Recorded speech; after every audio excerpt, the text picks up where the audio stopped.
Snow turns to ash as it falls. Men choke on it, coughing black, eyes streaming, while horns split the air and die. In the reed-choked lowlands, the river stinks of blood, and the ground trembles beneath wheels and hooves. A banner of the white tree snaps once, then sags, as if the wind itself has lost heart. Across the smoke, a crowned shadow rides, and no one can see where the spear will land until it is already in them.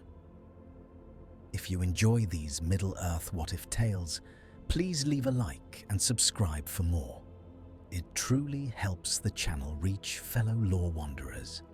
And tell us in the comments where you are watching from and which turning point you would have chosen to change. They had called it a camp, as if the word could make it smaller than it was. The great host of Gondor lay scattered along the Anduin's margins, where the grass gave way to mud, and the mud gave way to water, and the water carried downriver the broken things that men did not wish to look at. Above, the sky was low and dirty, a ceiling of cloud pressed down by smoke from burning wagons. The enemy had come with wagons enough to make a moving town, ringed in rawhide and iron. And with them rode Haradrim under scarlet pennons and Easterlings, with faces hard as hammered bronze. Between their wheels, black fires burned with a smell like pitch and old bones.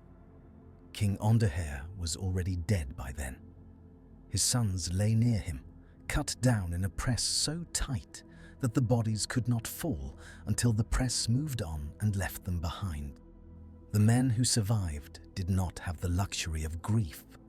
Grief required time, and time had been taken from them. In the south, Prince Eärnil, captain of the remaining strength of Gondor, had marched hard to meet the disaster. He had crossed leagues of winter-bare land, his horses' breath steaming in the morning light, his soldiers' boots cracking frost. Word had ridden ahead of him. The king was slain. The host was reeling. The enemy was not merely Wain riders and Harad. Something else moved in that shadow, something older than the men who bore it. Eärnil believed the day could still be saved because he had saved days before. He had a mind that could see a battlefield like a map and a courage that did not depend on hope. He intended to strike the enemy in the flank, break their line, and give Gondor's shattered men a path to rally. He intended, as the line of Anarion had always intended, to endure. When his vanguard reached the edge of the marsh, they smelled it first, rot and smoke and the copper sting of blood. Then they heard it, a low chanting under the din, like a prayer spoken backward. A rider beside Eärnil, a boy with a fresh scar across his cheek, swallowed and whispered, "My lord, do you hear the words?" Eärnil did not answer. He did not trust his voice, because the sound was getting under his armor and into the place where fear lived. He raised his hand and the men halted, hundreds of breath clouds hanging in the air. Ahead, the fog thickened, an unnatural veil crawling along the ground. He had seen fog off the river before. This was different. It moved like intent. A horn sounded from within it.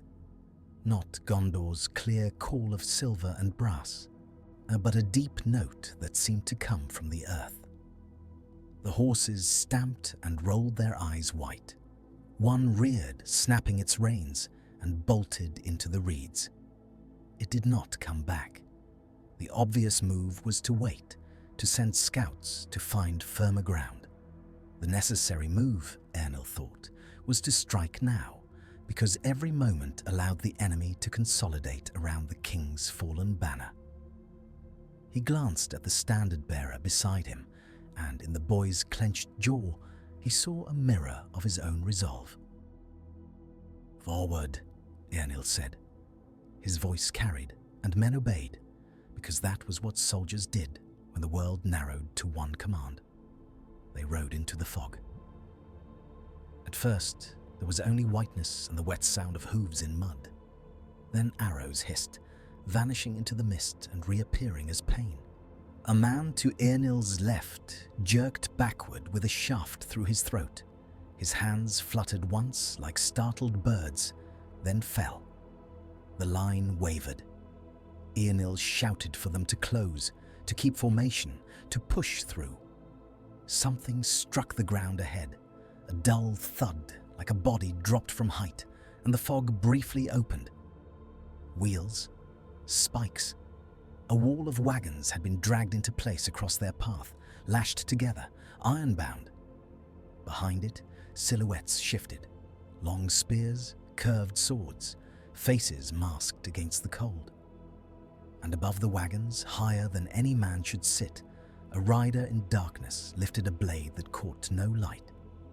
A captain near Eärnil, an old man with a grey beard braided close, made the sign of the king and whispered, "He is here." The Witch King of Angmar had no need to announce himself. His presence was the announcement. It pressed on lungs and made the world feel less real, as if all the colours had been washed and all the sounds had a hollow edge. Eärnil had heard tales. He had not believed that a tale could make the air colder. "Archers!" Eärnil cried, and Gondor's men loosed into the shapes behind the wagons. Some fell. Many did not. The fog thickened, swallowing the arcs of the arrows. From the enemy side came a laugh, soft and without mirth, and Eärnil realized with a chill that it had not come from a man's throat at all. He did what men had always done when confronted by something they could not explain. He chose a point and he charged it. The impact was a shattering of wood and bone. Gondor's riders slammed into the wagons, hacking at lashings, pulling at boards, trying to tear a gap. The horses screamed as barbed hooks caught their flanks. The men toppled into the mud, and the mud took them as if it had been waiting.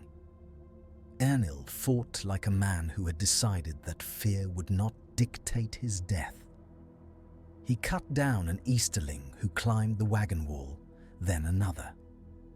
He drove his horse up against the timber and leaned, sword biting through rope, through hand, through the edge of a shield. He saw, through a rent in the fog, the white banner of Gondor far off, sagging. He saw, closer, the crowned shadow turning its head as if listening to a distant song. For an instant, Eärnil thought the thing looked at him. The Witch King did not ride forward. He did not need to. He raised his arm, and the fog moved like a living cloak, wrapping around Gondor's men. It was no longer a veil, but a hand over their eyes. Horses bucked. Men swung at nothing. A shout became a gurgle as a blade found a throat in the dark. A messenger stumbled up to Eärnil, blood running down his temple. "My lord," he panted, "the river. They are coming along the riverbank. Harad has crossed. We are..." The message ended in a choking sound as an arrow struck the man's back. He fell forward, and Eärnil caught him by the collar out of instinct, then let him go because there was no point holding what was already gone. Eärnil's captain shouted, "We cannot break it! My lord, we cannot!" The wagons shuddered as something heavy struck them from behind. Not Gondor's men, but the enemy's own beasts, great oxen driven forward, pushing the wall inward, crushing those who had wedged themselves between timbers. The trap tightened. Gondor's riders were no longer charging into an obstacle, they were being pressed into it, and their own momentum turned against them. In the mud at Eärnil's feet, a young soldier lay half submerged, eyes wide, lips blue. His fingers clutched at Eärnil's boot, not for help, but for something solid in a world turning to nightmare.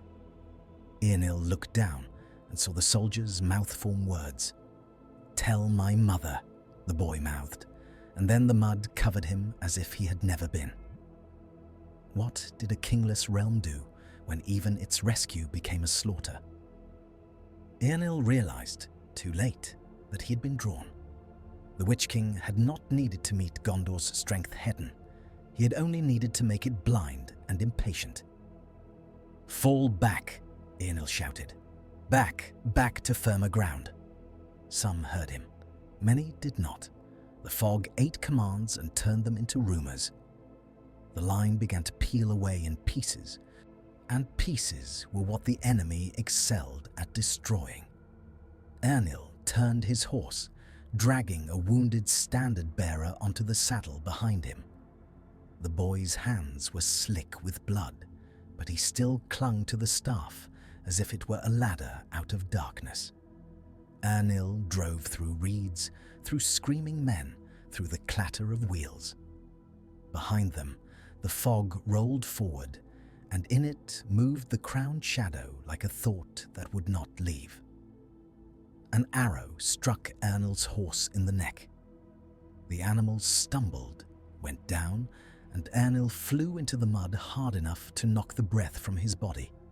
He rose at once, sword in hand, but the world swam. The standard-bearer fell beside him with a wet thump, his eyes staring up at nothing. The banner lay in the mud, the white tree darkened by filth. Eärnil seized the banner and tried to lift it.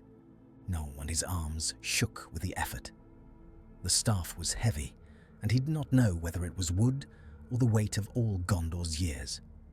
A boot splashed near him, then another. Shapes loomed in the fog, enemies closing in, their breath harsh, their weapons ready. Eärnil braced, legs sinking. He would die here, he thought, because that was what this day demanded. And if he died, who would rally what remained of Gondor?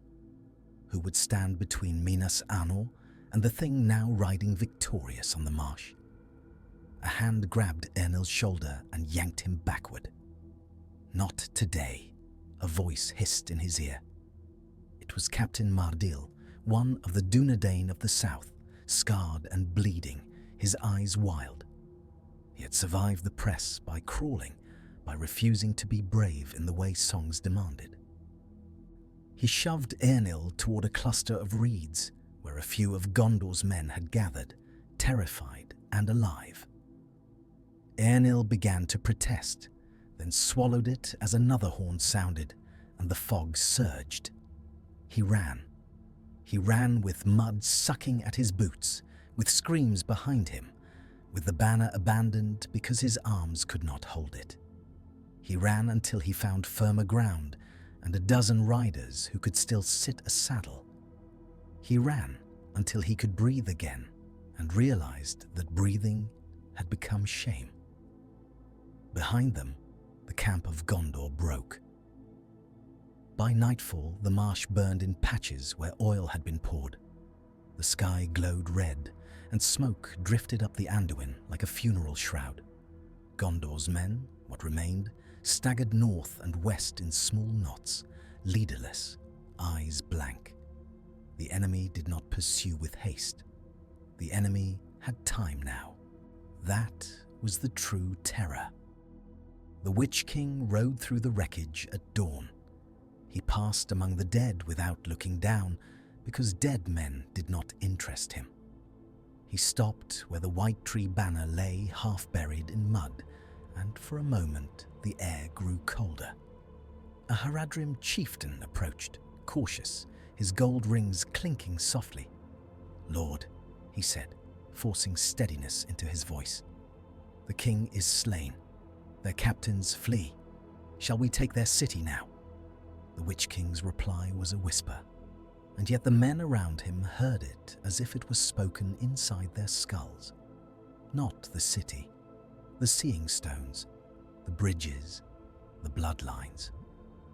The chieftain frowned, not understanding. He did not know the old wars. He did not know that Gondor was not merely walls, but memory, and that memory could be killed.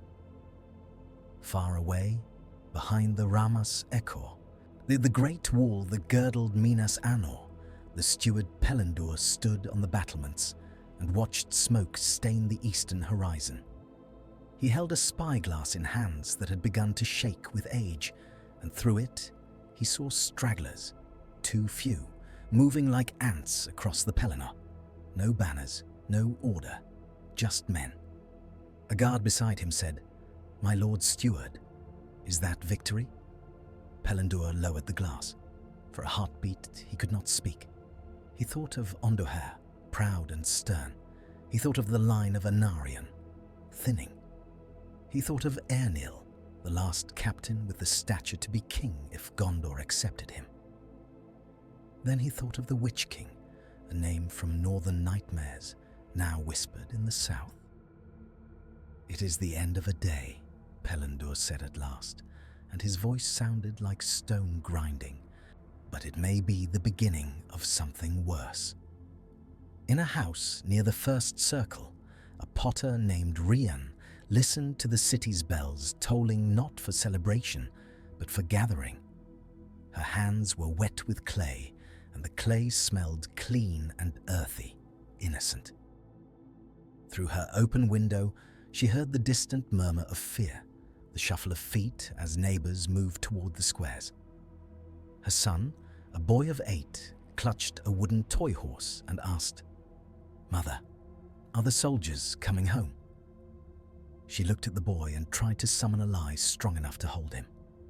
"Some," she said, "some are." Outside, the wind carried a new sound, faint but rising, the grinding of wheels. The enemy did not come as a sudden storm upon Minas Anor. That would have been merciful, at least in its simplicity.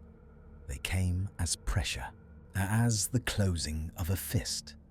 First, the bridges across the Anduin were taken or destroyed. The great crossing at Osgiliath, already battered by years of skirmish, became a place of fire at night and corpses by day. Gondor's garrison fought like men guarding a doorway to their own home, but they were too few and their morale had been ripped out by the marsh.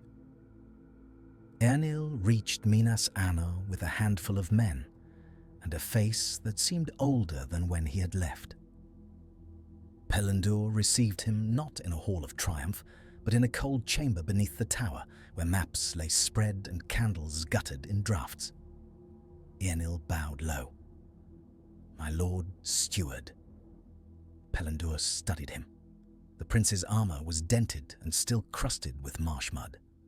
A bandage wrapped his forearm, already stained through. His eyes held a man's exhaustion, but also something sharper, anger at himself. "Where is the banner?" Pelendur asked, because stewards spoke of symbols when their hearts were breaking. Eärnil's jaw tightened. Lost. Silence filled the room. A captain coughed once and looked away. Pelendur stepped closer. "You led the last strength of the south. You were meant to turn the tide." Eärnil's voice came out rough. "The tide was not water, my lord. It was shadow. It blinded men and made horses mad. He was there. Pelendur did not ask who. They both knew." "Then we are at war with more than men," Pelendur said. Eärnil nodded once. "We always have been." Later, as the councils dragged into the night, Eärnil stood alone on a balcony overlooking the city. Minas Anor was beautiful even under dread. White stone catching moonlight, streets like ribbons, fountains frozen at the edges. He could smell bread baking somewhere, stubborn normality. He could also smell the pitch being boiled to pour from walls. Below, smiths hammered the clangs rose like a heartbeat. Captain Mardil approached quietly. "You did not die," he said, not as praise, but as a fact that needed examining. Eärnil did not turn. Many better men did. "You think that means you failed?" Eärnil's hands gripped the parapet. "I did." Mardil hesitated, then spoke with the bluntness of a man who had seen too much ceremony and too little truth. If you had died, the city would still be in danger, but it would have no captain left who has faced that terror and lived. Do you understand? You are alive, and so the shadow will have to earn you. Eärnil finally looked at him. In his eyes, there was a question he could not speak aloud. What does it cost to be alive when others are not? The answer came soon. The first siege began not with ladders, but with hunger. Wain riders and Haradrims spread across the Pelennor and cut the roads. Refugees poured in from farmsteads carrying sacks, children, wounded animals. The city gates groaned under the strain, and in the lower circles, men argued over rations with knives half-drawn. In a tavern near the Great Gate, a mason named Bolas slammed his mug down and said, "They will not take this city. They cannot. The tower has stood since the kings." An older woman, a laundress with cracked hands, replied softly, "The tower is stone. We are meat." Above them, the bells rang again, and this time their sound was thin. Days became weeks. The enemy tested the Ramus Echo in scattered assaults, probing like wolves. Gondor's soldiers held, though their arrows grew fewer. Eärnil rode the walls at night, listening to the silence beyond, and in that silence he sometimes thought he heard chanting like the marsh. Then came the first betrayal.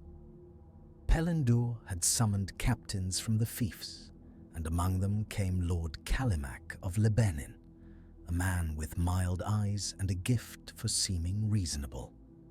He spoke of supply routes, of the need to preserve the city's people, of the possibility of negotiation. Eärnil listened and felt his skin prickle. "With whom do you negotiate?" he asked. "With Easterlings who burn children? With Harad? Or with the one who commands them?" Kalimak spread his hands. "With whoever will listen." Pelennor, weary, said, "We must consider all options."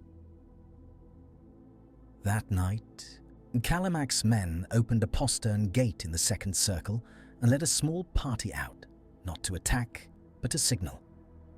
A lantern swung 3 times, low and slow. The Witch King had been waiting. A scream woke Ryan the Potter as the postern gate burst inward from without. She rushed to her window and saw torches in a line, moving like fireflies that had learned purpose. She smelled smoke and heard steel ring on stone. Her son clutched his toy horse and whispered, "Mother, are those our men?" She could not answer before the door of the neighboring house splintered. Eärnil raced through the streets on horseback, hooves sparking on stone, following the sound of fighting. He arrived as defenders slammed the gate shut again, but not before a knot of enemy soldiers slipped inside. They were not many, but they were enough to spread panic in crowded streets. In the chaos, Kalimak was seized. Pelennor himself came, robe flapping, face pale with fury. "Why?" the steward demanded. Kalimak's mildness fell away, revealing something brittle. "Because the kings are gone," he spat. "Because you would rather die proud than live. There is a new power rising, and I will not see my sons starve for your old honor." Pellennor's hand trembled on his staff. He looked suddenly every year of his age. "You have sold your sons," he said, and his voice broke on the last word. Eärnil stepped forward. "Hang him," he said quietly. Kalimak's eyes went wide. "You are not king." "No," Eärnil replied, "but I can still judge a traitor." Kalimak was hanged at dawn within sight of the battlements. The city watched in silence, and some felt grim satisfaction. Others felt only despair. Because if even a lord of Gondor could break, then what chance had a potter, a mason, a laundress. The enemy withdrew that day, leaving the city to stew in its fear. It was a pause, and pauses could be worse than blows, because they allowed the mind to imagine. In the north, far from Gondor's walls, another thread tightened. By the cold waters of the upper Anduin, among the Eotheod, the horse people who would one day become the Rohirrim, a young rider named Leod stood by a fire and listened to a traveller from the south. The traveller's cloak was torn, his face gaunt from hard riding. He had come with a message carried not by official heraldry, but by desperation. "Gondor bleeds," the traveller said. His voice cracked. "The enemy is not only Easterlings, there is a Wraith Lord. The White Tower is besieged in all but name. Will you aid them?" Leod's father, a chieftain with a voice like gravel, stared into the flames. "We owe them no oath," he said slowly. "We are far. The passes are hard. Our people have their own foes." Leod felt heat rise in him. He had grown on tales of distant stone cities, of men who remembered Numenor, of honor that reached beyond one tribe's survival. "If we do nothing," he said, "and the shadow takes the south, will it stop at the river? Will it not come for us next?" His father looked at him, and there was something like sorrow there. "You speak as if the world is one," the chieftain said. "Perhaps it is, but worlds that are one die together." That night, Leod lay awake under firs, listening to the wind scrape ice along the riverbank. He wondered, not for the last time, whether distance was a shield or a lie. Back in Minas Arnor, winter deepened, and with it came the second turning point that could have ended all things, the fall of Osgiliath. Gondor had held the western bank by willpower alone. The ruined domes and broken bridges became a maze of ambush and counter-ambush. Rangers moved like ghosts through collapsed halls, their boots silent on mossy stone. One of them, a man named Halas, wrote a letter on a scrap of parchment with numb fingers. "If this reaches you," he wrote to his wife in Lossarnac, "know that I fought by the river where our fathers fought. I do not know if the tower will stand. I know only that the river runs red and the stars seem farther away." He sealed it with wax warmed over a small flame. He never found a messenger to carry it. On a moonless night, a cry went up from Osgiliath, and then the screaming began. The Witch King had come at last. Not with a great assault, but with a handful of dread and a power that did not need numbers. Gondor's defenders felt their limbs go weak, their hearts stutter. Some dropped their swords and ran. Others stood and could not lift their arms, as if unseen chains held them. Halas, crouched behind a fallen pillar, saw a figure drift across the water on a broken stone, as light as mist. He heard a whisper, and the whisper spoke his name, though he had never given it. He fired an arrow. It passed through shadow and struck nothing. A voice replied inside his mind, "You are very far from home." Halas screamed, not in pain, but in rage at being known. He lunged forward with a knife, and the darkness turned toward him. For an instant he saw no face, only a crown of iron and an emptiness beneath it. Then cold flooded his chest, and he fell into the river, which welcomed him like a grave. By dawn, Osgiliath was gone. Enemy fires burned in the ruins, and the Anduin carried downstream the bodies of Gondor's men, bumping softly against the stones like driftwood. From the walls of Minas Arnor, Eärnil watched smoke rise from the east.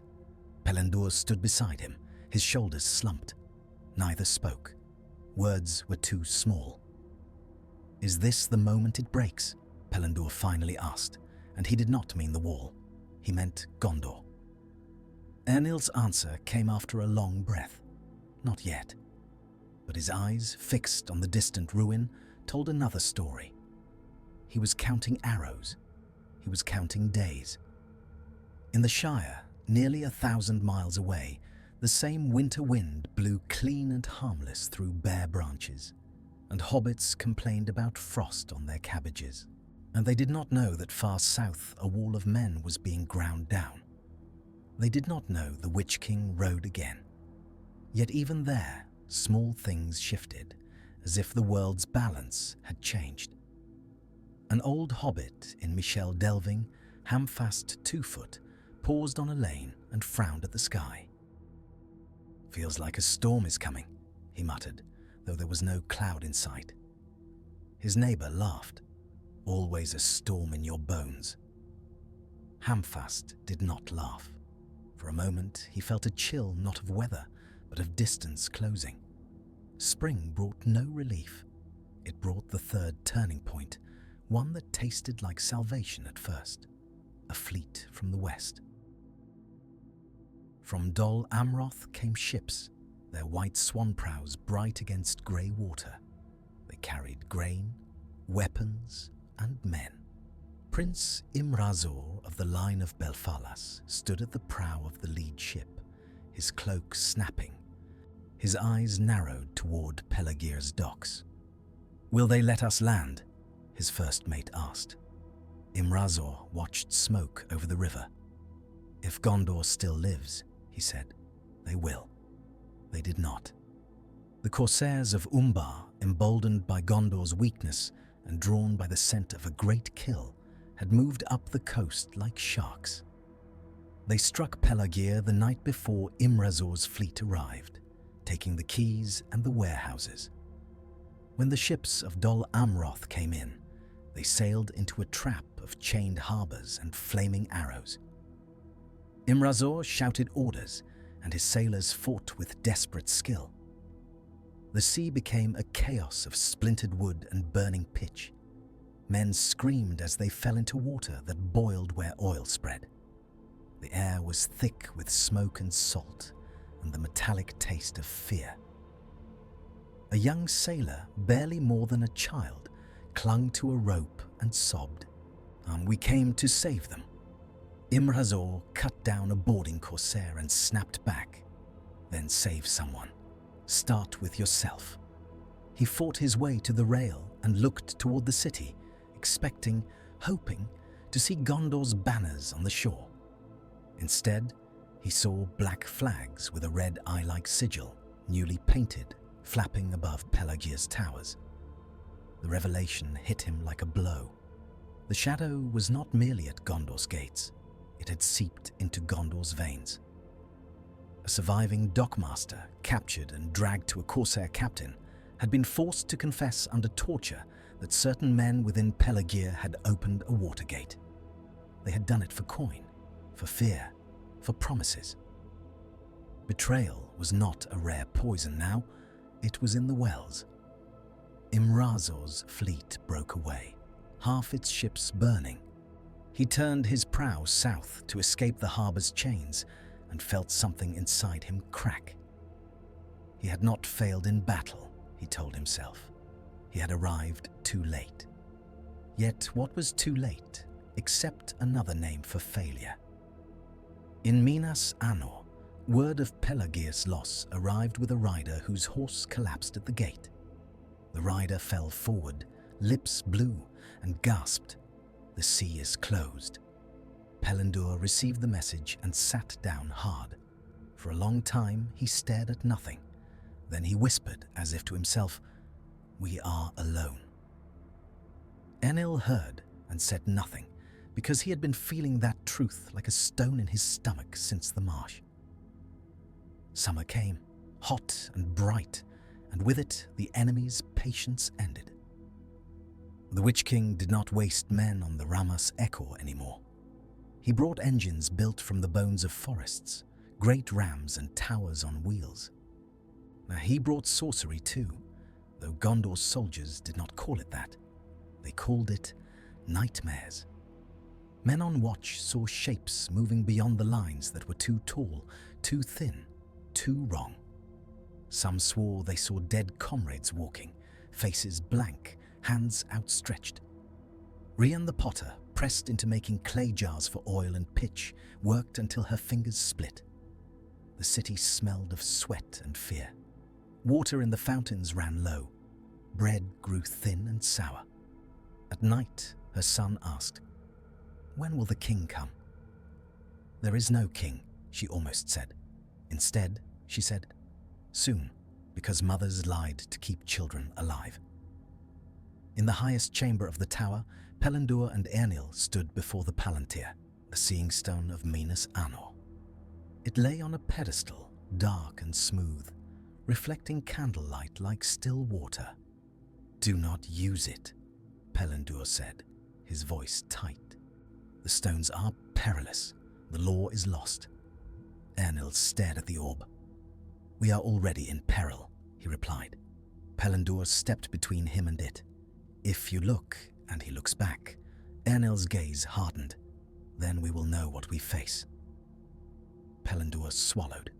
He was steward, not king, and he felt the weight of that distinction like a chain. "Who will hold the city if you are broken by it?" Eärnil's answer was not what Pellindur expected. "No one," he said, "and that is why I must know." He laid his hands on the Palantir. At first there was only darkness.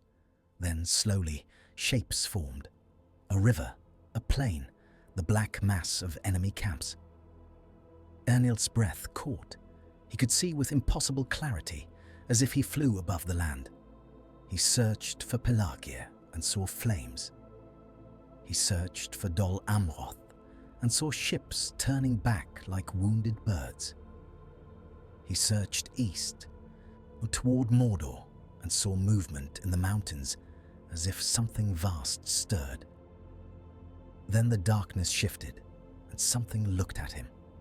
The sensation was intimate and violating, like fingers inside his mind. Eärnil tried to pull away, but the stone held him. In the blackness, a crown of iron took shape, and beneath it, a void. A voice, soundless yet absolute, spoke. "You live." Eärnil's jaw clenched. "I do," he managed aloud, though his lips barely moved. "You fled," the voice said, and in the word fled was every dead man in the marsh. Eärnil's hands trembled. Pellindur grabbed his shoulders and tried to pull him back, but it was like pulling a man from deep water. "What will you trade?" the voice asked. "A city? A line? A seeing stone? A child's breath?" Eärnil's mind flashed with Rhiann's son, though he did not know the boy. It flashed with the faces of soldiers he had ordered forward into fog. It flashed with Gondor's white tree banner sinking into mud.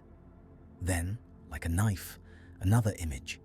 A tall tower far away, ringed by water, with a white hand painted on black. Isengard, the Palantir of Orthanc. The Witch King let him see it on purpose. Why show him that? Why reveal a distant piece on the board unless it mattered?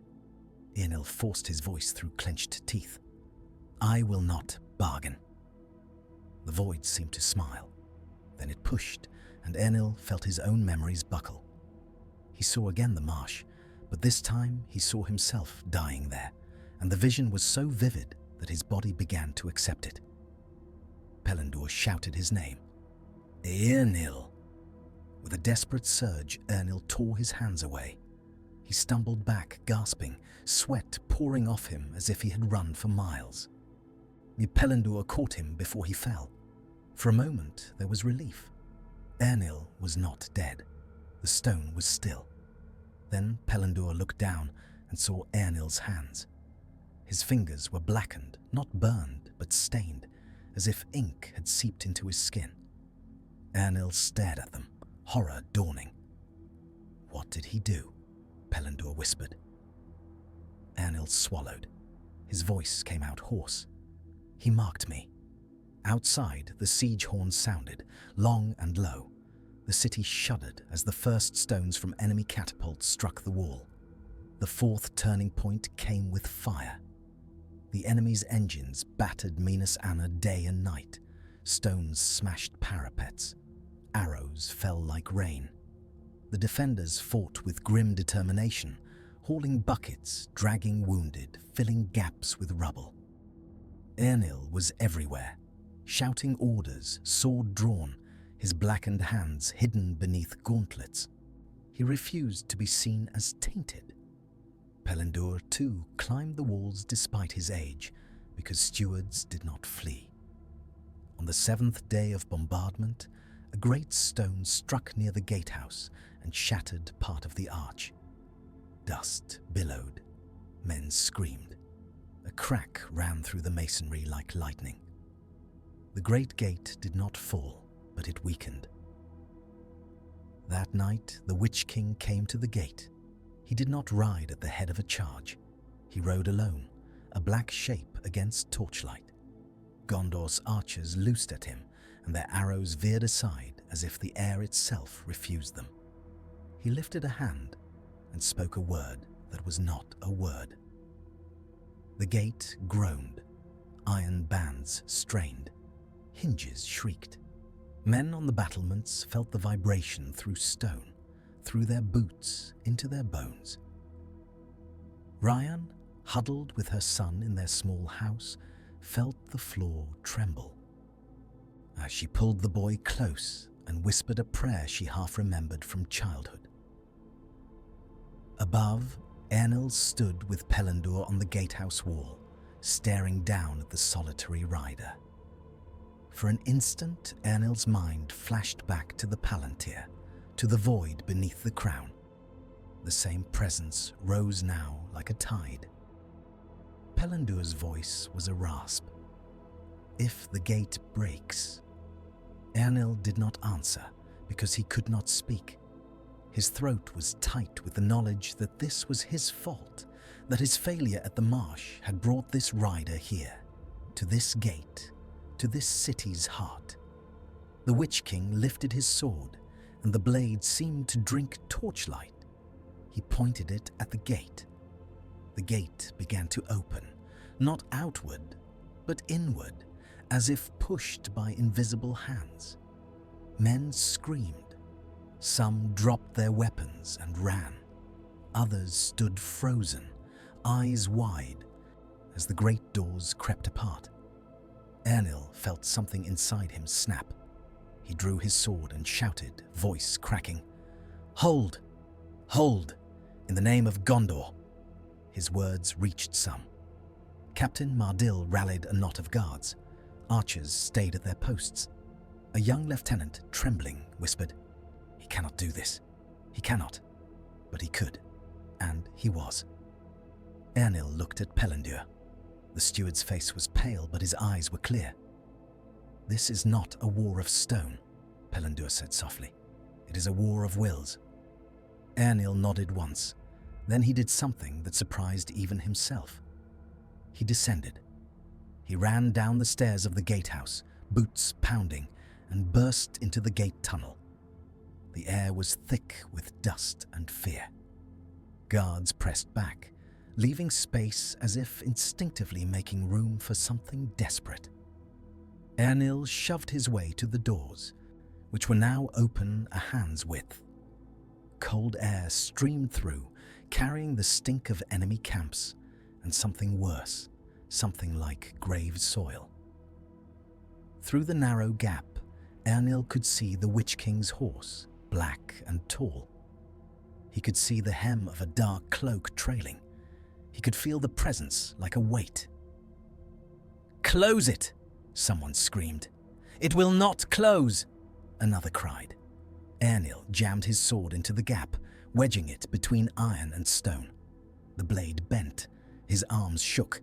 The gate continued to push, inexorable.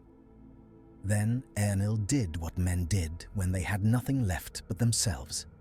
He put his blackened hands on the iron and pushed back. For an instant, pain seared through him like fire under skin. The iron was cold, but the pain was hot, as if the mark on his hands had been waiting for this contact. His vision blurred. He heard a whisper in his mind, the same voice from the stone. Break. Eärnil snarled aloud, a sound more animal than man. No. He pushed with all he had, muscles straining, bones aching. Behind him, guards saw their captain fighting the gate itself, and something in them answered. They surged forward and pressed with him, grunting, screaming, sweat mixing with dust. Outside, the Witch King's horse stamped once, impatient. The gate halted. It did not close, but it stopped opening. The balance held for a breath, for a heartbeat, for a miracle. Up on the wall, Pelendur watched and felt hope flare, sudden and dangerous. Could Eärnil, marked and tested, still defy the Wraith Lord? Could this be the moment Gondor turned? Then a stone struck the weakened arch above the gatehouse. It had been launched hours earlier. It arrived now, indifferent to heroism. The masonry, already cracked, gave way. With a sound like the world breaking, part of the arch collapsed into the tunnel. Dust exploded. Men screamed. The weight slammed down. Eärnil felt the impact as the stone hit his shoulder and drove him to the ground. Pain flashed white. His sword snapped. The pressure at the gate released, and the doors lurched open another foot. Through the choking dust, Eärnil saw the Witch King's silhouette fill the widening gap. Captain Mardil, his face streaked with grime, dragged Eärnil backward by the collar, teeth bared with effort. "Live," he hissed. "Live, damn you." Eärnil tried to rise, to fight, to do anything but be pulled away. His limbs did not obey. The Witch King did not stride in like a conqueror. He paused at the threshold, as if savoring the moment. He did not need speed. He had time.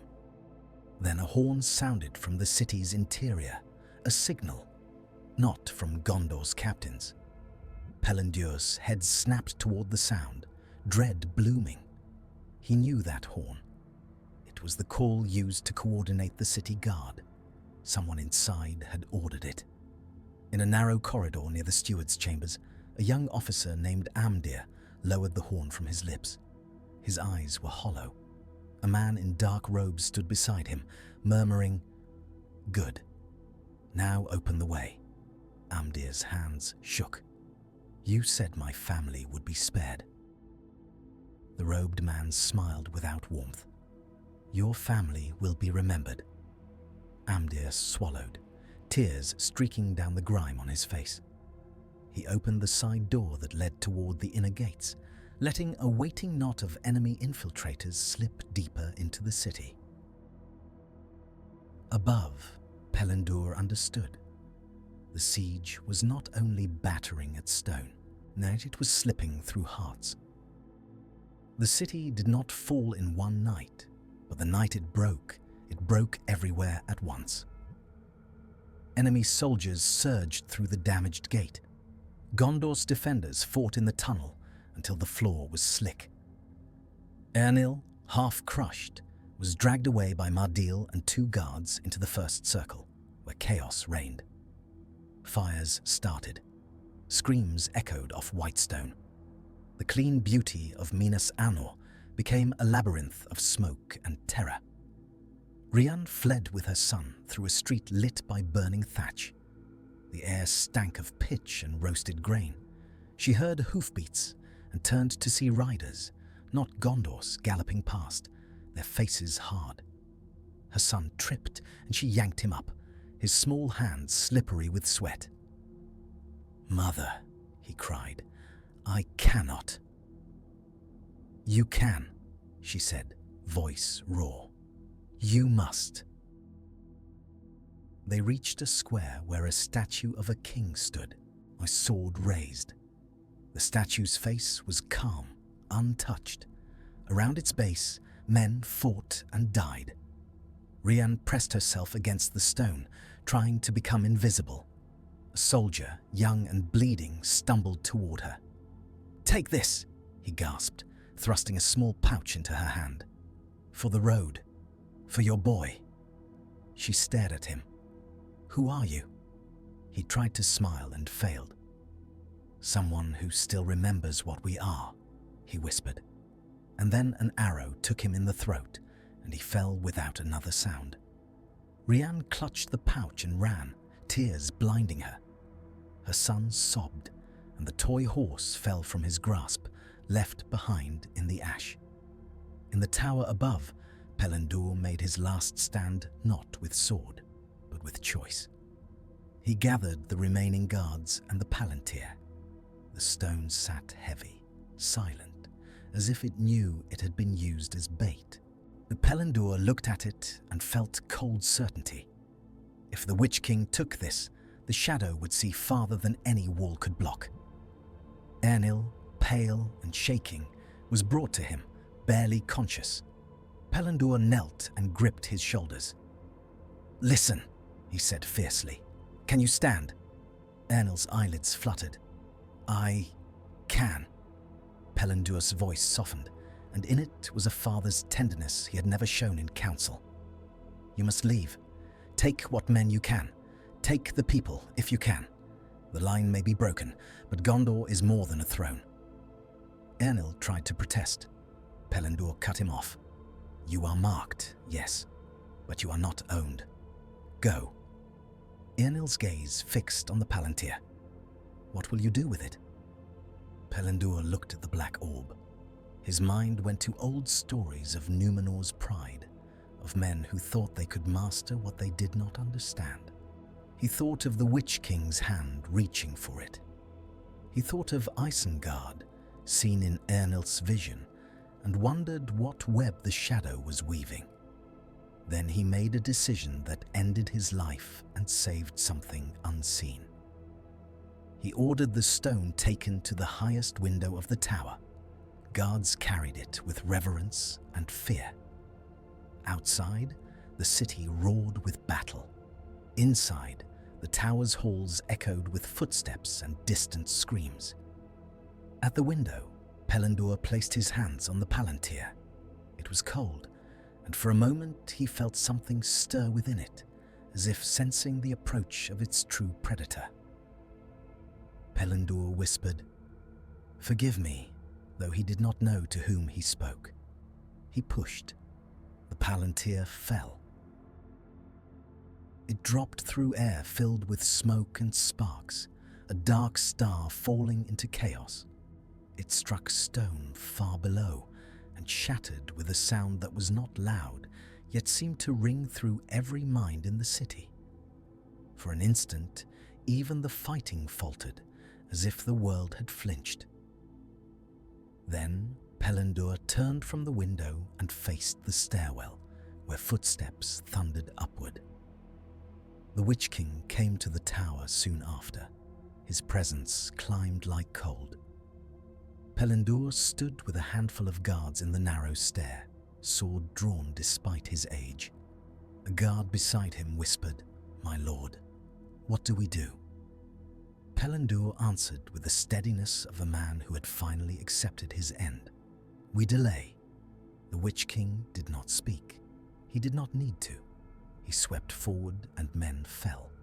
Pelindur's sword struck darkness and met resistance like iron. For a heartbeat, the steward felt the shock up his arm. He felt the impossible reality of touching such an enemy. Then his sword shattered and the cold took him. He died without seeing whether Eärnil escaped. He died believing only that Gondor must have a tomorrow somewhere, even if it was not here. When dawn came, the White Tower still stood, but the city beneath it burned. The enemy raised their banners over the gate. Minas Arnor, the Tower of the Setting Sun, became a trophy of dread. The Witch King did not rename it with ceremony. He simply filled it with fear until the old name tasted false. Eärnil escaped through a postern with Captain Mardil and a ragged column of soldiers and civilians. They moved west into the hills, dragging the wounded on doors ripped from hinges. Behind them, Smoke rose from their home like a signal to every enemy in the world. On a ridge, Eärnil stopped and looked back. He could see the tower, still pale in morning light, and around it the dark swarming of men. He could hear faintly the city's bells, some still ringing, either by accident or by desperate hands. Mardil stood beside him. "Do you want to go back?" he asked, voice harsh. Eärnil's eyes were wet, but his expression was iron. "Every part of me," he said. "But if I do, then Pelendur's death is only a story of pride." Mardil nodded once. "Then we go," he said, and he turned away from the burning tower without looking again. The fifth turning point unfolded not in a city, but across years, like slow poison. Without Minas Anor, Gondor became a broken thing. Dol Amroth held its coast with stubborn strength, but Pelargir was lost, and with it the river's lifeline. Ithilien became a hunted land where rangers fought and died in ambushes that no one recorded. Refugees drifted west and north, carrying tales of a black-crowned rider, and a city of white stone turned into a place of screams. Eärnil, wounded in body and pride, became not a king, but an exile captain.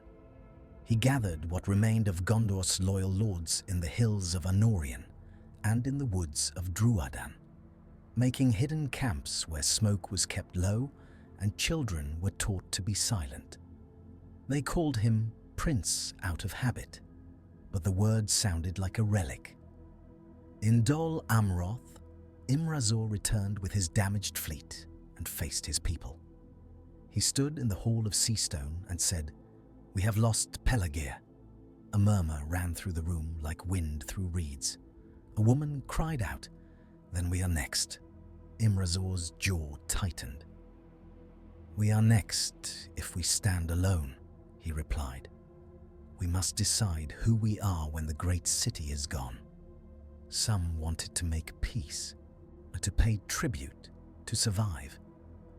Others wanted to fight until the sea itself ran red. Dol Amroth did not break, but it began to fracture along lines of fear.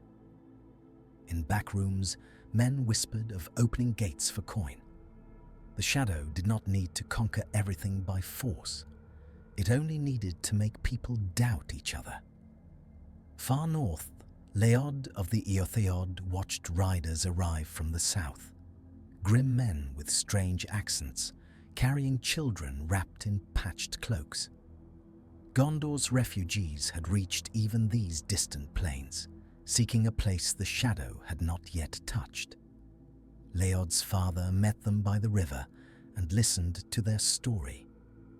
When they spoke of Minas Anor's fall, of the Palantir shattering, of the Witch King riding through white streets, the chieftain's face darkened. "This is what it means," Leod whispered to himself. "The world is one."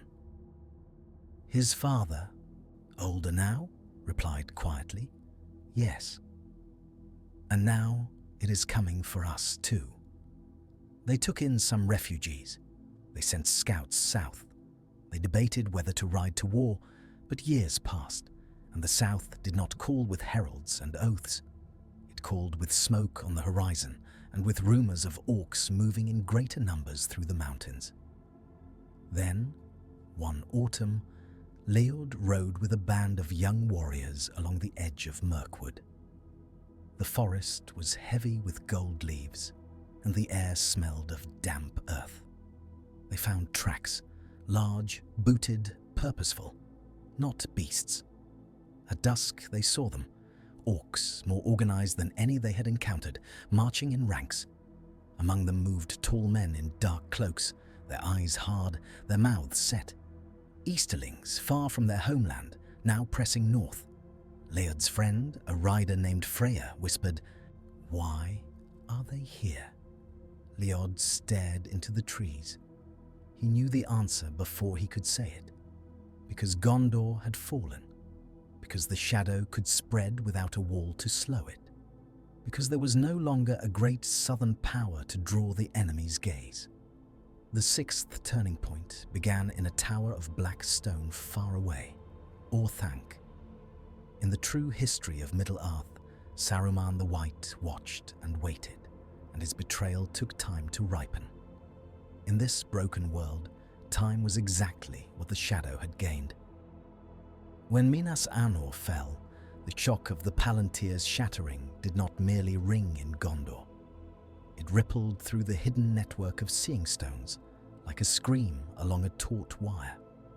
In Orthanc, Saruman stood in his chamber, hand hovering over his own Palantir, feeling a tremor of awareness. "What was that?" he murmured. His voice echoed in the cold room. He had been studying rings and lore, searching for knowledge to match his pride. Now, pride stirred into urgency. If Gondor's stone had been destroyed, if Minas Anor had fallen, then the balance of power had shifted faster than even he had predicted. Saruman looked into the Palantir sooner than he would have dared. At first, he saw smoke and war. He saw a white city burning. He saw men fleeing. He felt, as Eärnil had felt, the sudden intimacy of a presence turning toward him. Saruman stiffened, forcing his mind into cold discipline. "I am Saruman the White," he said aloud, as if names could protect. In the blackness, a different shape formed than Saruman expected. Not the crowned void of the Witch King, but a lidless eye of fire, vast and patient. The eye did not speak in words at first. It spoke in comprehension. Saruman felt himself measured, weighed, found useful. Then a voice came, smooth as oil. "You seek order." Saruman's lips parted. "I seek knowledge. Knowledge is order," the voice replied. "The world is chaos. Men fail. Gondor has failed. Will you fail also?" Saruman's heart beat once, hard. He told himself he was studying the enemy, that he would use this contact to understand and resist. Yet even as he told himself, the eye showed him images. Rohan's plains, rich and open the gap of Rohan, a doorway, the ruins of ancient power beneath Orthanc, the possibility of a new kingdom under a new hand. Saruman inhaled slowly. "What do you offer?" he asked, and in that question a line was crossed. Far away in Rivendell, Elrond felt the change like a sour note in a long song. He stood by a window where the Bruinen ran clear and cold, and he looked east, though mountains blocked his sight. He had seen ages rise and fall. He had hoped this age of men might endure longer than it now seemed it would. Glorfindel approached, golden-haired, his presence like sunlight in a room. "The shadow moves," Glorfindel said. Elrond nodded. "It has moved before," he replied, "but now it moves into places it once feared." Glorfindel's eyes narrowed.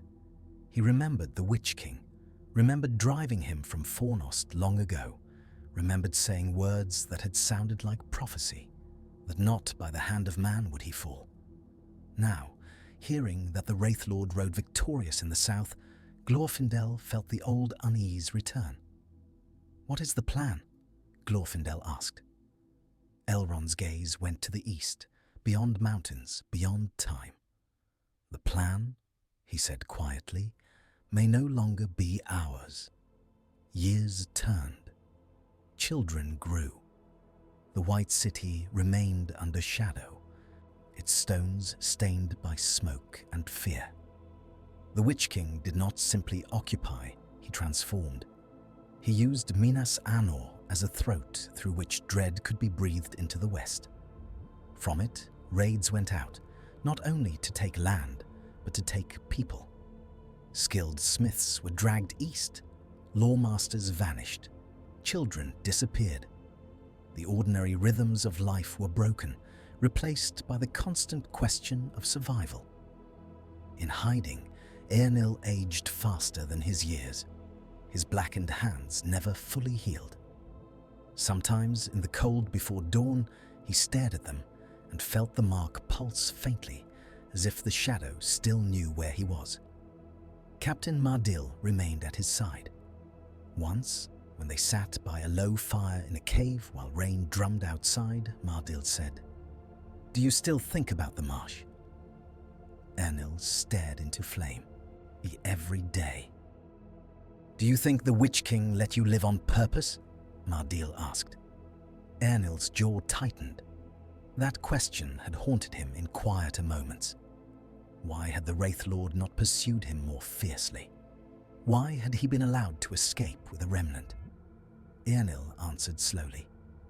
"He wanted Gondor to live enough to suffer," he said, "and he wanted me to carry the memory of failure like a banner." Mardil nodded, and in the nod was grim understanding. In the Shire, the Shadow's consequences arrived like an illness that took years to show symptoms. At first, it was only travellers, strange men on the Greenway, fewer than before, their eyes scanning hedgerows. Rangers, once uncertain guardians, became rarer. Some did not return from the south. Others went east and never came back. The Shire remained peaceful, yes, but peace began to feel like ignorance rather than safety. One evening in Bree, an innkeeper's wife named Lalia listened to a ranger named Dirhael speak in a low voice by the hearth. "The south is gone," Dirhael said.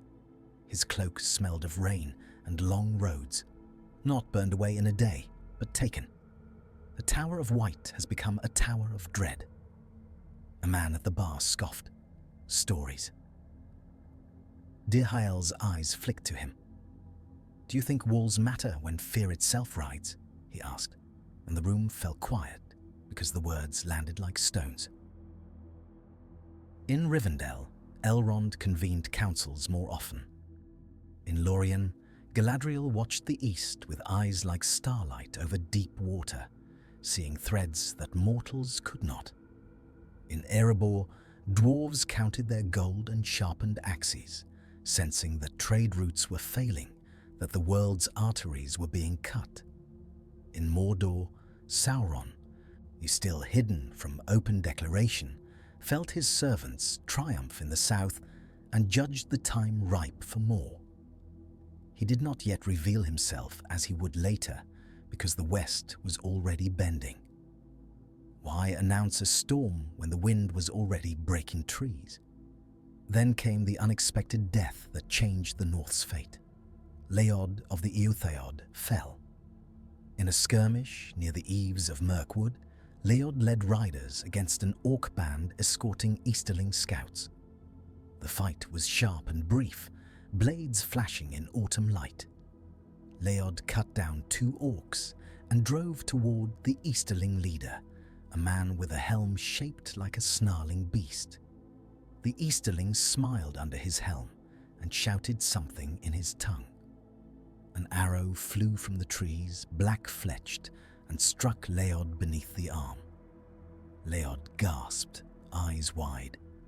He tried to stay in the saddle, but his strength poured out of him with his blood. He fell into leaves, and the leaves swallowed the red.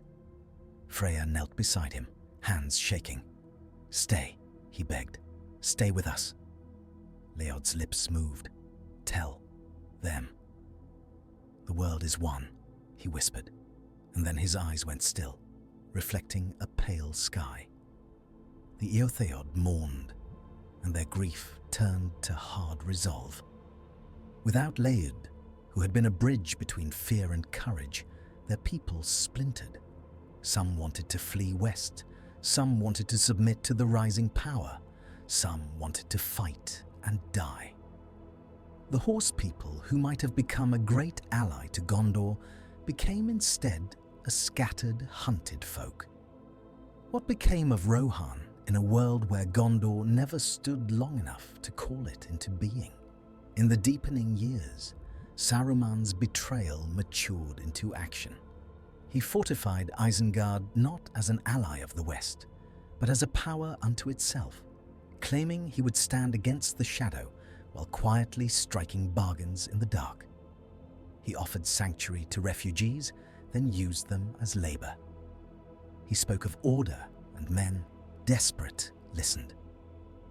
A Gondorian exile, a woman named Miniel, who had lost her husband in Minas Anor's streets, arrived at Isengard with her 2 daughters.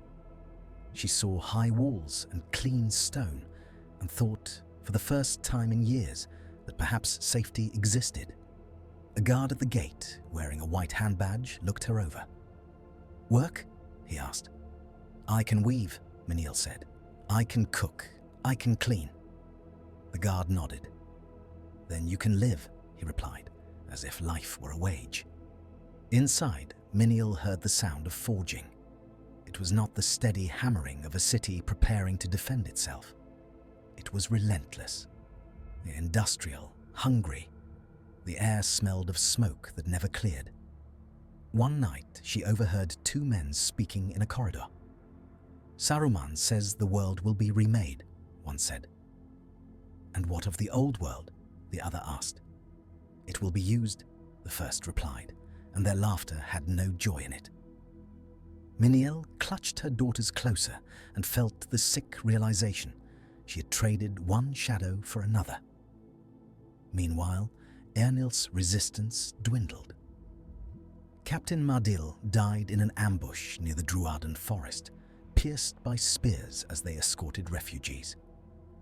Eärnil held Mardil's hand as life left him, and for once the prince could not keep his face composed. Mardil whispered, "Do not let him make you only a memory." Eärnil nodded, tears dropping onto the ground. "I will not," he promised.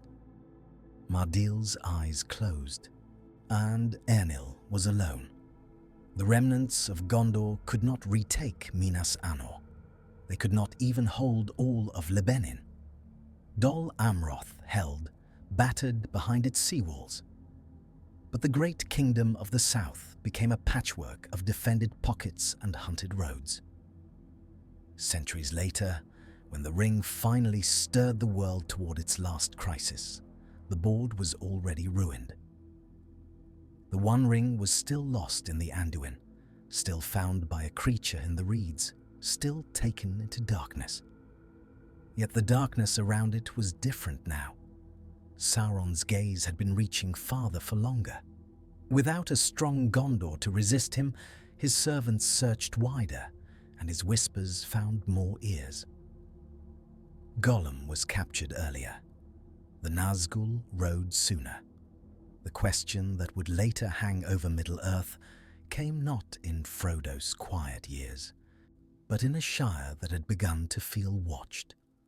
A hobbit named Frodo Baggins still inherited a ring from Bilbo. He still felt its weight as something that did not belong to simple lives.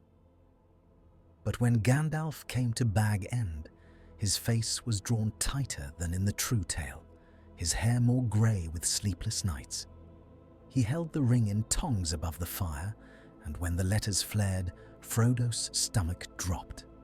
The room felt suddenly too small. Gandalf's voice was low. "It is the One Ring," Frodo whispered. Then the stories were true. "They were true," Gandalf said. "And we do not have the South to shield us. There is no White City standing proud to draw the eye. The eye searches everywhere." Frodo's hands shook. "What do I do?" Gandalf looked at him with a pain that was almost anger at the world. "You leave," he said, "and you do not leave tomorrow." Outside, rain pattered softly on the hill, and Frodo felt the Shire's familiar smells, wet grass and earth, become suddenly precious. He did not know if he would ever smell them again. When the Black Riders came, they came not as distant hunters, but as lords of a world already bending. Bree was harsher, rangers were fewer. The road was more dangerous. Aragorn still existed, a descendant of Isildur, but he was not merely a wanderer with a secret crown. He was the heir of a line that had watched the South fall and had learned to survive without hope. He met the hobbits at the Prancing Pony with eyes that had seen too many refugees and too many shallow graves.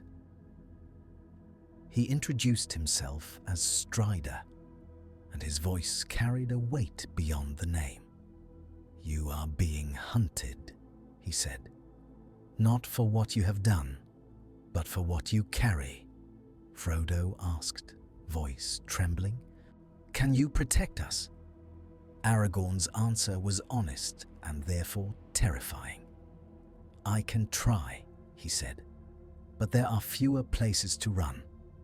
In Rivendell, the Council of Elrond convened under darker omens. Representatives came from dwarves and elves, from the north, from scattered men of the west. None came from Gondor as a great kingdom. Instead, came an old man with a cloak patched 12 times, bearing a broken seal of the steward's house, and in his eyes was the hollow of exile. Elrond listened as the man spoke of Minas Anor's fall, of the Witch King's long reign, of Dol Amroth's stubborn survival, of Isengard's creeping tyranny. When the man finished, silence held the room. Boromir did not come, because there was no mighty Minas Tirith to send him. Faramir did not come, because he had never been born into a city that had fallen generations before. The tragedy was not in who died, but in who never existed. Elrond looked at Frodo, small among legends, and felt an ancient sorrow. "Then it falls to you," he said softly, "as it has always fallen to the small when the great have been broken. The Fellowship was formed, but it was different. Fewer men, more elves, more desperation." Aragorn stood among them, not as a claimant to a southern throne, but as a man who had never seen the White City except in ruin. As they traveled south, the land itself told the story of the divergence. Where once there would have been guarded roads and watchtowers, there were now abandoned farmhouses, blackened by old fires. Where once there would have been Gondorian patrols, there were carrion birds and the occasional glint of a spear from an orc lurking behind a fallen wall.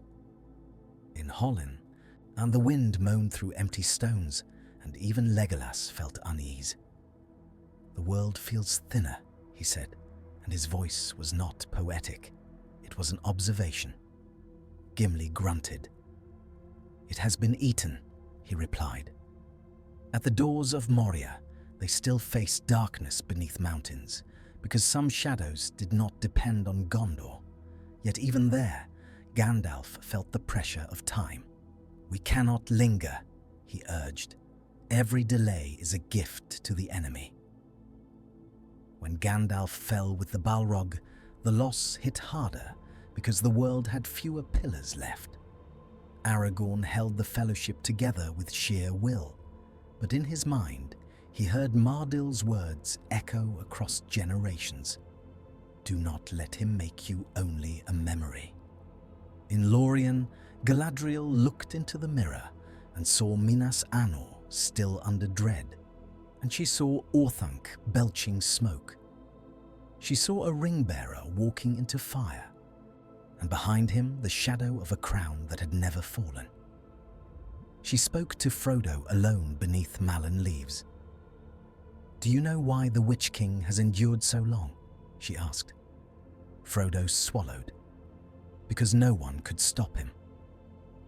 Galadriel's eyes were sad. "Because the world forgot how to stand together," she said. "And because fear is a kind of cooperation too. When the Fellowship broke, it broke along fault lines carved by the altered world. Aragorn went not toward a great Gondor to reclaim, but toward a ruined south, where pockets of resistance still breathed. He went because even a broken land needed someone to fight for it. Frodo and Sam went east as before, because the Ring's road did not change. Yet the road was more watched. Without Gondor to contest Mordor's borders, the passes were thicker with patrols. The air over the dead marshes was fouler, because wars had been feeding it for longer. Sam gagged at the smell. "It is like old death," he whispered. Frodo's face was drawn. "It is," he said. Gollum led them, whining and pleading, his mind cracked under the weight of hunger and fear. He had been hunted by harsher forces in this world, and his desperation had edges like a knife. "What if he betrays us?" Sam whispered once, and his question was not rhetorical. It was survival. Frodo's answer came from a place beyond reason. "He will," he said softly, "and still we must go on." In the south, Aragorn found what remained of Gondor's people in hidden valleys, in fishing villages along dangerous coasts, in forest camps where children learned to draw bows before they learned to read. He met an old woman who showed him a shard of white stone wrapped in cloth. "What is that?" he asked. The woman's eyes were fierce. "From the tower," she said. "My grandmother took it the night we ran. She said it was proof that we were real." Aragorn held the shard. It was smooth, cool, and it felt heavier than its size. He thought of the White Tree, of a city that should have been a beacon. He thought of how history could be bent by one lost battle in a marsh. He gathered these people, not into an army worthy of legend, but into something more fragile, a community of fighters and families bound by refusal. Then came Saruman's open betrayal, earlier and sharper. He marched from Isengard with orcs and men, not pretending alliance with the West, but declaring that the age of old kingdoms was done. He offered protection to scattered settlements, and those who refused found their wells poisoned and their barns burned. In a village near the foothills of the White Mountains, a boy watched White-Hand soldiers drag his father away. The boy screamed until his throat bled. The air smelled of smoke and wet wool. A soldier glanced down and said, "Bored, be quiet." The boy did not understand politics. He understood only the sound of his mother sobbing. As the world converged toward its climax, there were moments that felt like endings. One such moment came at Helm's Deep, which in this world was not a fortress of Rohan, because Rohan had never risen as it should have. It was instead a ruin in the Westfold, held by scattered horse people and refugees, besieged by Saruman's forces. Aragorn arrived with a ragged band and fought beside strangers who did not share his language, but shared his desperation. Rain fell in sheets, and lightning illuminated faces twisted with fear. Orcs slammed ladders against ancient stone. Men screamed as they fell. A woman beside Aragorn, wielding a spear with trembling hands, shouted, "Why do they hate us?" Aragorn parried a blow and replied, voice strained. "They do not hate you," he said. "They do not see you. That is worse." They held the ruin for a night. At dawn, Saruman's men withdrew, not defeated, but diverted by darker orders from the east. It felt like victory, and for an hour people laughed through tears. Then scouts returned with news. Minas Anor's shadow was moving west. The Witch King was marching, drawn by rumor of a kingless resistance gathering, and drawn by instinct toward any spark of defiance. Relief curdled into unease. In Mordor, Frodo and Sam climbed the ashen slopes of Orodruin under a sky that pressed down like a lid. The air reeked of sulfur. Sam's lips were cracked. Frodo's eyes were distant, as if he were already partly elsewhere. At the crack of doom, Frodo stood trembling and said the words that always threatened to be spoken. "I have come," he whispered, "but I do not choose now to do what I came to do." For an instant, the world hung. What if this was the end? What if all these broken lands, all these deaths, all this long suffering, ended in a hobbit's refusal. Then Gollum sprang. He bit, he tore, he danced with mad joy, and he fell. The ring went with him into fire, and the mountain answered with a roar that shook the bones of the earth. In that moment, a relief surged across Middle-earth, like a wind that cleared smoke. In Minas Anor's shadowed halls, orcs screamed and clutched their heads as if their minds were unraveling. In Isengard, Saruman staggered, feeling the foundation of his borrowed power crack. In Dol Amroth, men on the seawall looked east and saw the sky brighten by a fraction, as if a weight had lifted. Aragorn, standing on a hill with refugees clustered behind him, felt it too. He did not know how he knew. He simply felt dread lessen, like a hand easing off his throat. He sank to one knee in wet grass and breathed, for the first time in years, as if the air belonged to him. For a day, people dared to smile. Then the disquiet began. The shadow's collapse did not restore what had been lost for centuries. Minas Anor did not become pure again because the ring was gone. Its stones remained stained. Its streets remained haunted by memory. The Witch King and his servants vanished like smoke. Yes, but the absence they left behind was not automatically filled with light. It was filled with questions, with hunger, with power vacuums that men, always men, rushed to occupy. In the ruins of the White City, survivors emerged from hiding places, blinking in sudden silence. A woman found a broken bell and rang it weakly. The sound was small, and yet it echoed, because the city was empty enough now for echoes to matter. In Dol Amroth, Imrazor's successors debated whether to reclaim the river or to fortify the coast. In the north, scattered horse people argued whether to settle or to keep moving, because movement had become their tradition of survival. In the Shire, hobbits returned to gardens, but they looked down roads more often than they used to, as if expecting hoofbeats. Saruman did not die as he might have in another tale. He fled, stripped of the greater power he had courted, but still dangerous in his bitterness. He slunk north with a handful of followers, seeking smaller dominions. There were whispers later of a tall man in a ragged cloak, eyes like cold coals, passing through Bree with hatred in his mouth. Gandalf returned, white and weary, and stood with Aragorn among the scattered people of the west. He looked south toward Minas Anor and did not pretend it could be made whole quickly. "The shadow is gone," a young man said, voice trembling with hope. "So we can rebuild the kingdom, yes?" Gandalf's gaze was gentle and unsparing.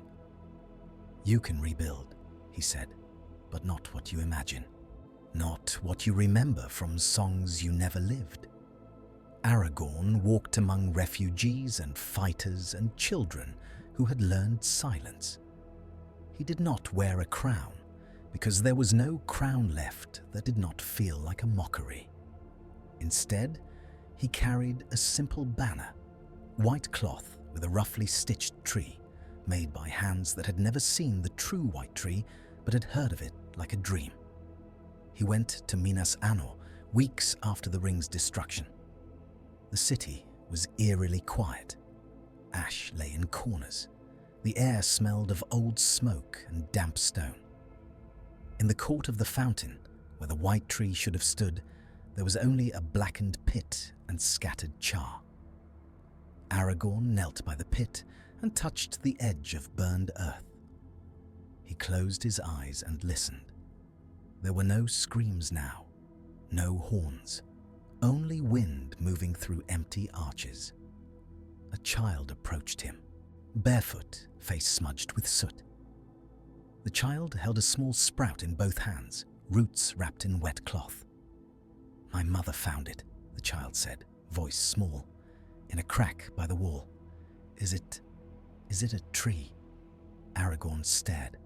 The sprout was pale green, fragile, impossibly alive. He took it with hands that had held swords and dead friends. His throat tightened.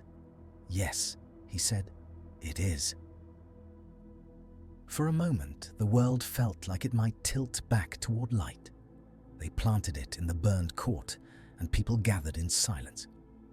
Gandalf stood nearby, leaning on his staff, watching as if he were witnessing not a ceremony, but a test.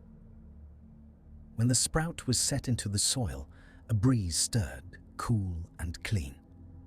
Someone sobbed quietly. Someone else laughed once, disbelieving. Relief washed through the crowd again, gentler this time. Then an old man stepped forward, a survivor with scars on his arms, and said in a voice rough with years, "Will this make us Gondor again?" No one answered at once. Aragorn looked at the ruined city around them.